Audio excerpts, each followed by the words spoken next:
ஹாய்ங்க. Monday morning routine பார்க்கலாம் வாங்க. இன்றைக்கி அரிசி பருப்பு தாங்க செஞ்சுருந்தேன். ஒரு கிளாஸ் அரிசிக்கு சின்ன டம்ளருக்கு 1/4 கிளாஸ் துவரம் பருப்பு ஆட் பண்ணிக்கிட்டேன். ஸோ நம்ம கடலை பருப்பு ஆட் பண்ணிக்கலாம். நான் இன்றைக்கி துவரம் பருப்பு சேர்த்துருக்குறேன்.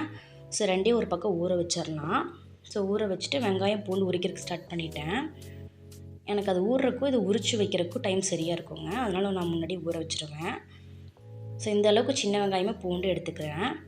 சின்ன வெங்காயத்தையும் பூண்டி நறுக்கி இடித்து வச்சுக்கலாம் முதலையே. ஸோ 2 தக்காளி, ஒரு 2 கொத்து கருவேப்பிலை, ஒரு கைப்பிடி அளவுக்கு மல்லித்தழை, ஒரு பச்சை மிளகாய் எடுத்து வச்சுருக்குறேங்க வணக்கறக்கு.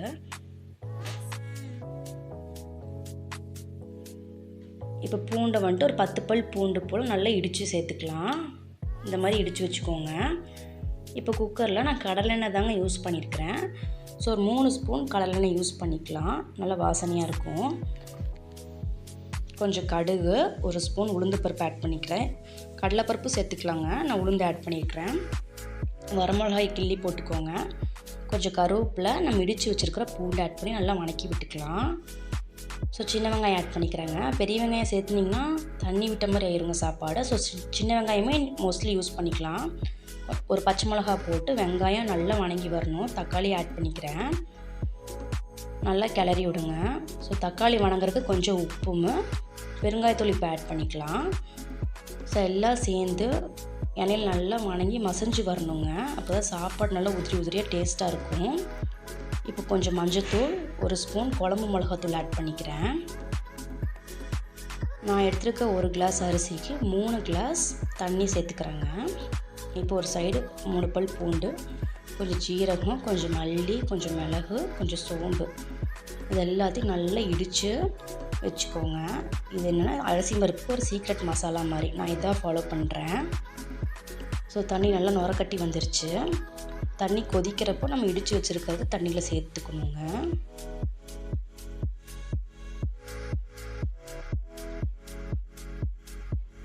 இப்போ சேர்த்துக்கலாம். இப்போ சேர்த்துட்டு நம்ம வந்துட்டு கழிஞ்சு க்ளீன் பண்ணி வச்சுருக்கிற அரிசியை உள்ளே சேர்த்துக்கலாம். அரிசி பருப்பு 2 சேர்த்துக்கலாம்.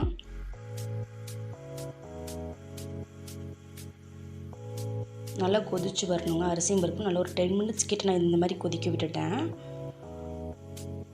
ஓரளவுக்கு கொதிச்சு வந்ததுக்கப்புறம் 1 ஸ்பூன் நெய் ஆட் பண்ணிக்கலாங்க. நம்ம தேங்காய் எண்ணெய் கூட ஆட் பண்ணிக்கலாம். விசில் எடுத்ததுக்கப்புறம் நான் இப்போவே நெய் ஆட் பண்ணிக்கிட்டேன். ஸோ நெய் ஆட் பண்ணிவிட்டு கொஞ்சம் கொத்தமல்லி தழை ஆட் பண்ணிக்கலாங்க. ஒரு 5 மினிட்ஸ் போல் கொதிச்சதுக்கப்புறம் தண்ணி அப்புறம் அரிசி பருப்பு எல்லாம் சம அளவுக்கு வந்துடுங்க. அதுக்கப்புறம் குக்கர் மூடி போட்டு மூடி ஒரு 5லேருந்து 6 விசில் கிட்ட நான் வச்சு எடுத்துக்கிட்டேங்க. என்னோடய அரிசிக்கு அந்த அளவுக்கு வச்சாதாங்க கொஞ்சம் வெந்து உதிரி உதிரியாக வரும். ஸோ உங்களுக்கு ஏற்ற மாதிரி நீங்கள் அட்ஜஸ்ட் பண்ணி வச்சு எடுத்துக்கோங்க. காலையில் பிரேக்ஃபாஸ்ட்டுக்கு பழைய சாப்பாடு இருந்ததுங்க. ஸோ பழைய சாப்பாடு கரைச்சி குடிக்கலாம் அப்படின்ட்டு அதுக்கு ரெடி பண்ணிகிட்டு இருந்தேன். ஸோ 4 ஸ்பூன் தயிர் ஆட் பண்ணிக்கிட்டு அப்புறம் பழைய சாப்பாடு ஆட் பண்ணிக்கிட்டேங்க.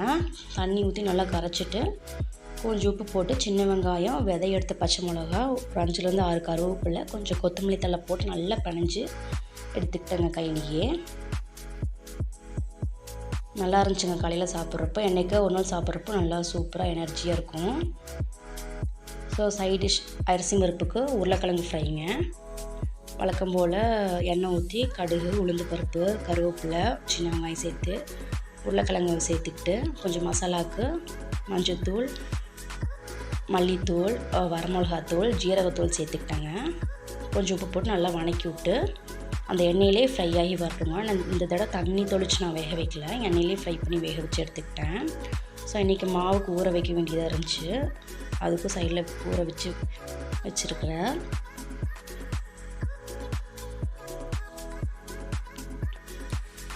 அப்பப்போ உருளைக்கிழங்கு ஓப்பன் பண்ணி கிண்டி விட்டுட்டு இருந்தாங்க. நல்லா வெந்து வந்துருச்சு.